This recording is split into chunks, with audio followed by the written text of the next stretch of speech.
കഥ പാർവതിയും ജോസഫും. എഴുതിയത് ശ്രീകുമാരി ശങ്കരനല്ലൂർ. ശബ്ദം ഹമീദ് ചങ്ങരൻകുളം.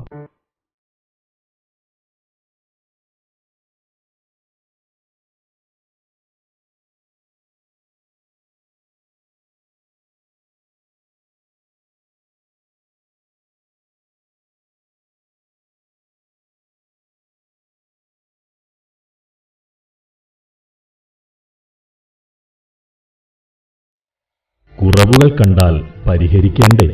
വേണം. അത് എത്രയും വേഗമായാൽ ഏറ്റവും നന്ന്. പരിഹരിക്കാൻ കഴിയാത്ത കുറവുകളുണ്ട്. ശ്രമങ്ങളെല്ലാം പരാജയപ്പെടുമ്പോൾ കുറവുകൾ ഭാരമാകും. അത്തരമൊരു അവസ്ഥയിലാണ് ഞാനും സുഹാസിനിയും. നീണ്ട 11 വർഷം പ്രണയികളായി കഴിഞ്ഞവർ. വ്യത്യസ്ത മതവിഭാഗത്തിൽപ്പെട്ടവരായതുകൊണ്ട് ഇളയവരുടെ വിവാഹം കഴിഞ്ഞ് മനസ്സില്ലാ മനസ്സോടെ വീട്ടുകാർ വിവാഹം രജിസ്റ്റർ ചെയ്ത് പറഞ്ഞയച്ചവർ. ഒന്നും ഞങ്ങളെ തളർത്തിയില്ല. ത്യാഗത്തിന്റെ മൂർത്തിരൂപമായ ക്രിസ്തുദേവ ഭക്തനായ ഞാനും മതമേതായാലും മനുഷ്യൻ നന്നായാൽ മതി എന്ന് പറഞ്ഞ ഗുരുവിൽ വിശ്വസിക്കുന്ന എന്റെ സിനിയും ജീവിതം ആസ്വദിക്കുക തന്നെ ചെയ്തു. വർഷങ്ങൾ കഴിഞ്ഞിട്ടും ഒരു കുഞ്ഞിക്കാല് കാണാൻ ഭാഗ്യമില്ലാത്തതിനാൽ സിനി സ്വയം പഴിച്ചു. വീട്ടുകാരുടെ മനസ്സ് നോവിച്ചതാവും തങ്ങൾക്ക് ഈ അവസ്ഥ എന്ന് പറഞ്ഞവൾ കണ്ണീർ കൊണ്ട് എന്റെ നെഞ്ചു കുളിപ്പിക്കും. അവളെ തടവി ആശ്വസിപ്പിക്കുമെങ്കിലും എന്റെ മനസ്സും അസ്വസ്ഥമായിരുന്നു. എല്ലാവിധ ചികിത്സാരീതികളും നോക്കി 2 പ്രാവശ്യം IVF-ന് വിധേയയായിട്ടും ദൈവം കനിഞ്ഞില്ല. 2 ദൈവങ്ങളുണ്ട്. 2 പേരും ഞങ്ങളെ ഉപേക്ഷിച്ചു. ദത്തെടുക്കാൻ തീരുമാനിച്ച് പേര് രജിസ്റ്റർ ചെയ്തു ഞങ്ങൾ.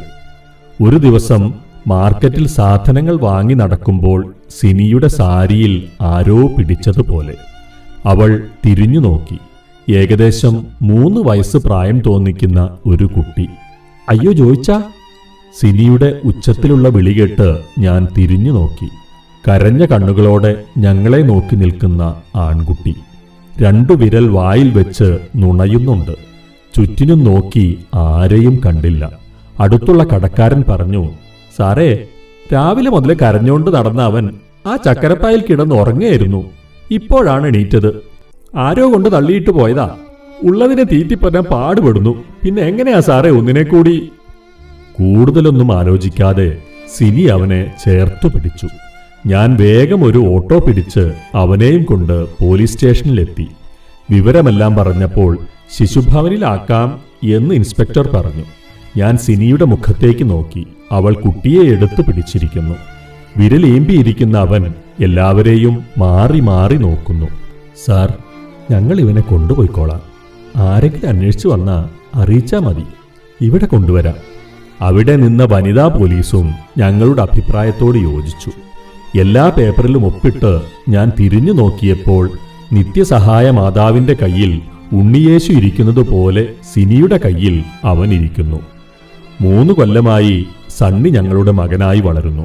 അപ്പോഴാണ് ദത്തെടുക്കുന്നതിനായി രജിസ്റ്റർ ചെയ്ത പ്രകാരം കുഞ്ഞിനെ കിട്ടിയത്. സിനിയുടെ സന്തോഷത്തിന് അതിരില്ലായിരുന്നു.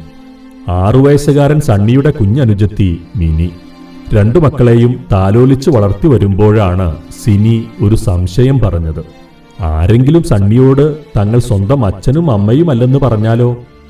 അതിന് മറുപടി പറയാൻ ഞാനും വിഷമിച്ചു. സത്യമാണെങ്കിലും ഞാൻ ശരിക്കും അവന്റെ അച്ഛനായി കഴിഞ്ഞിരുന്നു.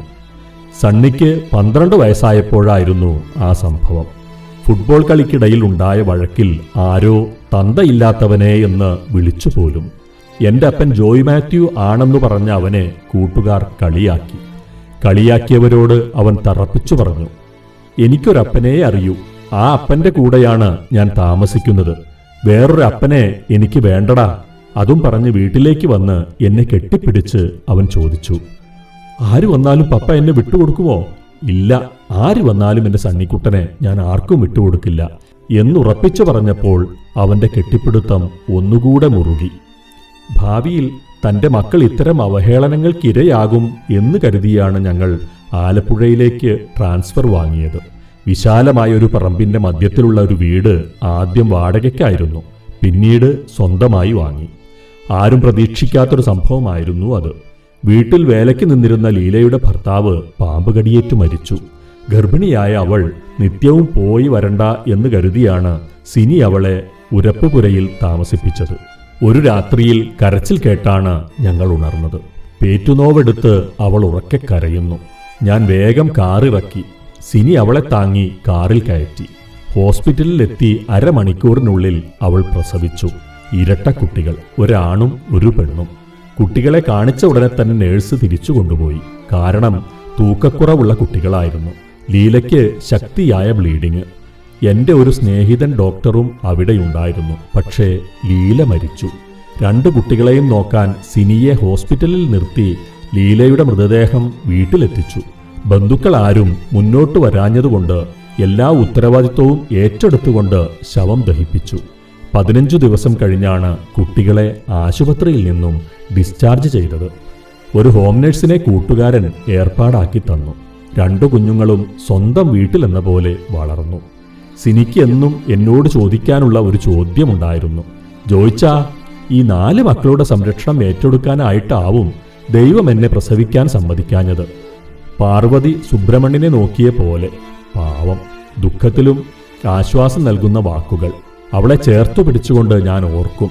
എന്റെ പുത്രനല്ലെന്നറിഞ്ഞിട്ടും യേശുവിനെ സ്വന്തം പുത്രനായി അംഗീകരിച്ച് സ്നേഹിച്ചു വളർത്തിയ ജോസഫിനെപ്പോലെയാണ് ഈ ഞാൻ അവളോട് പറയും, നമ്മൾ 2, നമുക്ക് 4.